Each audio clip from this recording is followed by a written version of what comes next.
What's up, y'all? It's your boy Geronimo G. Bless, and I'm back once again.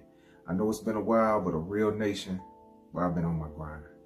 So check this out. Today I want to talk about cartoons, and I want to talk about to the parents who screen cartoons for their kids, what to look out for.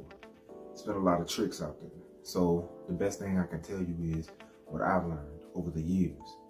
You want to find cartoons for your kids where they don't make the parents non-existent. What I mean, like back in the day, we used to have Charlie Brown, and the parents used to talk like womp, womp, womp, womp, womp.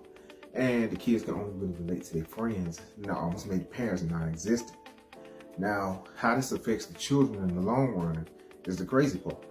If your parents or the parents in a cartoon are really non-existent, or they're not the hero in a child's life, where they're not making the cartoons where the parent is the hero in the child's life, then when the child gets older, the child will do what they saw in the cartoon, and that's pretty much depend on their friends for everything.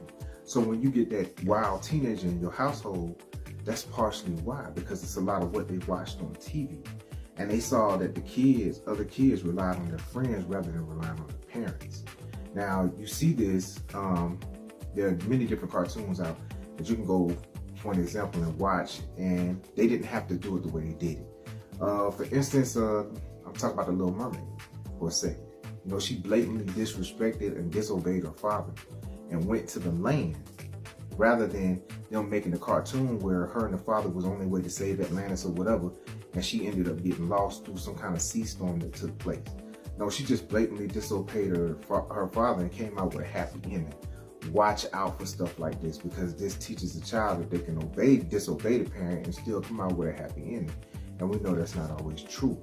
You know, so once again, these tricks are set up for, as far as I'm concerned, they're set up for kids to be misled. And maybe they're good stories to some, but to others, I might be in extremes. So it is what it is. But look out for cartoons that make the parents non-existent, because if the kids don't know who the heroes are, then they're not going to listen to the parents later on in life. They're going to listen to the friends, or they want to listen to the rapper who, when the child gets sick, is never with them, but it's the parents that are with them. You feel what I'm saying?